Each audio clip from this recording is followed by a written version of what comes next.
trois signes de Fa. Trois signes de Fa ont été à l'honneur de la fameuse consultation du Bénétofa dans le cadre donc de la promotion des valeurs endogènes, culturelles et cultuelles, le vaudou-déisme. Dit donc que, quels que soient les signes qui apparaîtront au cours d'une consultation, que ce soit 2 à 3 dispositions sont efficaces de prendre. 1. Arriver à faire le discernement dans l'information que véhiculent ces signes-là. Le discernement, le distinguo. Arriver à comprendre, arriver à bien comprendre l'information codée que le fait est en train de faire passer. 2. Respecter les traitements, sinon les prescriptions appropriatoires que propose le Fa pour pouvoir arriver à bénéficier des bienfaits du signe et à rester à l'abri de choses négatives, que véhicule le Fa en information. Troisièmement, ça c'est la sagesse que le Fa préconise, que le Fa propose, les conseils que le Fa propose aux patients. Ça fait 3 choses. Premièrement, il faut arriver à bien écouter l'information. Il faut arriver à bien cerner l'information que véhicule les signes de Fa. Deuxièmement, il faut arriver à respecter les prescriptions. Ça, c'est le traitement de l'information. Ça, c'est les soins, les prescriptions appropriatoires pour que quand même vous restez à l'abri de dangers dans l'information et ou bien de bénéficier des avantages du signe. Ça, c'est le sacrifice. Et troisièmement, ça, c'est le respect des interdits. Le respect des conseils que le Fa vous propose. Ça veut dire que, en tout état de cause, il n'y a pas cette consultation-là de Fa haut. Là où il y a bien, il n'y aura pas mal. Là où il y a positif, il n'y aura pas négatif. Ça veut dire que soyez zen. Et donc, allez donc à la recherche de l'information, des informations que véhiculent les signes de Fa, tels que Tchetula Klebo, Sa Aklan, et donc Ka Troupin, et donc Ouelengbi tout là.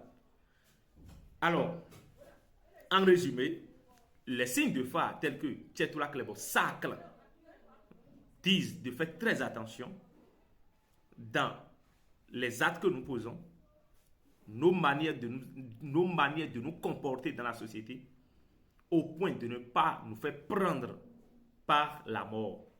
Et donc, ça que nous parle de beaucoup de décès qu'on constatera dans cette année 2024. Plaise au ciel, plaise au mal de nos ancêtres, nous, les humains, les béninois avertis, nous serons à l'abri de tous ces dangers-là. Aucune mort ne frappera un béninois, que ce soit ce qui vit sur la terre du Dahomey et donc sur la terre de l'extérieur. Aucun danger, aucun mal ne nous frappera. Parce que nous sommes avertis et on sait quoi faire pour être à l'abri de ces dangers-là. Secondo, Saklan nous dit de protéger les enfants vis-à-vis d'énergies négatives, de forces de mal, pour que quand même nos enfants ne soient pas exposés. Les femmes enceintes ne soient pas exposées. Ça veut dire que le décès qu'on constatera se fera constater, excusez la tautologie, se fera constater sur le plan infantile. Ça veut dire que beaucoup d'enfants seront menacés. Beaucoup de femmes vulnérables, donc enceintes, seront menacées d'énergie, seront menacées de mort. C'est là le fait en train de parler de beaucoup de décès qu'on constatera dans l'année 2024. Avec les sacrifices, on va épargner tout ça là. Saklan, dans le même temps, nous parle de disputes, de discorde, de malentendus, de mésententes qui arrivera dans cette année 2024. Que ce soit dans les foyers, dans la société, et ou bien partout où nous nous retrouverons, ou bien nous nous trouverons. Prenons garde et faisons attention. Saklan dit qu'il y aura beaucoup de discorde. La femme dira autre chose dans le foyer, et le mari dira autre chose, c'est des coups de poing, c'est des tumultes, c'est des tapages tout le temps. Discorde, mésentente. Le Fa l'a dit, ça dit Saklan. Saklan nous parle de trahison. Faites attention aux personnes avec qui vous collaborez, aux personnes avec qui vous collaborez. Parce que les personnes à qui nous nous confions ne vont pas hésiter une seule seconde à nous trahir. Parce que le frère est en train de parler de trahison absolue sur Saclan.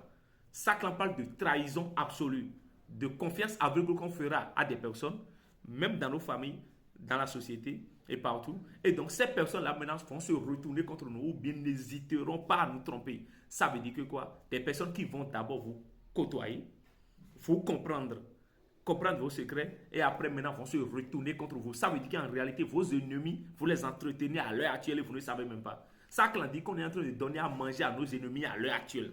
Ça veut dire que les personnes qui vont se retourner contre nous sont les personnes qu'on a entretenues, qui nous maîtrisent très bien. Ça, c'est seulement les sacrifices. Et donc, les mal de nos ancêtres qui vont nous épargner de ces personnes ou bien mettre à nu ces personnes-là qui nous sourient et on considère comme amis.